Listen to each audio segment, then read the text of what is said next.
নমস্কার বন্ধুরা, আমি অরিন্দম চলে আসলাম আজকে এই মুহূর্তে 26,000 শিক্ষকের চাকরি বাতিল মামলার বিরাট বড় একটা গুরুত্বপূর্ণ আপডেট নিয়ে। 22 লক্ষ পরীক্ষার্থীর ওএমআর তথ্য প্রকাশ করে মেধাক্রম অনুসারে নিয়োগের ব্যবস্থা করা হোক, এমনটাই কিন্তু দাবি উঠে আসছে। ফের অবস্থান বিক্ষোভে বসতে চলেছেন এসএসসি 2016 ওয়েটিং লিস্টে থাকা চাকরি প্রার্থীরা। স্কুল সার্ভিস কমিশন এসএসসি 2016 প্যানেলে নবম দশম দ্বাদশের অপেক্ষমান চাকরি প্রার্থী ধর্নায় বসছেন। রবিবার সকালে ফের ধর্মতলায় গান্ধী মূর্তির পাদদেশে অবস্থানে বসলেন তারা। চাকরির দাবিতে 1310 দিন ধরে গান্ধী মূর্তির পাদদেশেই তারা বসেছিলেন। সুপ্রিম কোর্টের রায়ের পরিপ্রেক্ষিতে কয়েকদিন তারা অবস্থান বন্ধ রেখেছিলেন। আবারও সেই ধর্না বিক্ষোভ প্রক্রিয়া শুরু হলো।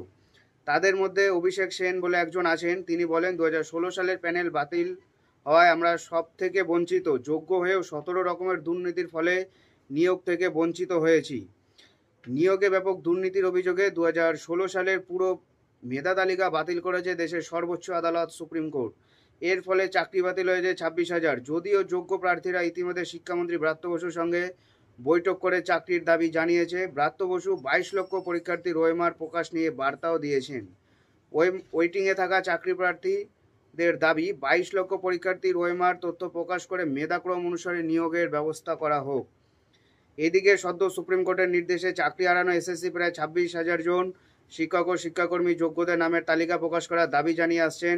স্কুল শিক্ষা দপ্তরের তরফে যোগ্য চাকরিহারাদের নতুন নামের তালিকা শিক্ষা দপ্তরের কাছে পাঠানো হয়েছে। সেখানে চাকরি প্রার্থীদের নাম, স্কুলের নাম সহ বিস্তারিত তথ্য জানানো হয়েছে। অর্থাৎ তারা চাইছে যে 22 লক্ষ পরীক্ষার্থী যে পরীক্ষা দিয়েছিল তাদের টোটাল ওএমআরটা প্রকাশ করতে। কি মনে হচ্ছে সেটা কি আছে? এইদিকে কিন্তু ব্রাত্য বসু কিন্তু বলেছে তার মিরর ইমেজ কিন্তু আমরা 21শে এপ্রিলের মধ্যে আমরা প্রকাশ করে দেব। দেখা যাক এখন কোথাকার জল কোথায় গড়ায়। এটাই হলো আজকের আপডেট। এরকম আপডেট পাওয়ার জন্য চ্যানেলটা সাবস্ক্রাইব করে আমাদের পাশে থাকুন। দেখা হচ্ছে পরের ভিডিওতে। ভালো থাকবেন সবাই। নমস্কার, জয় হিন্দ, বন্দে মাতরম।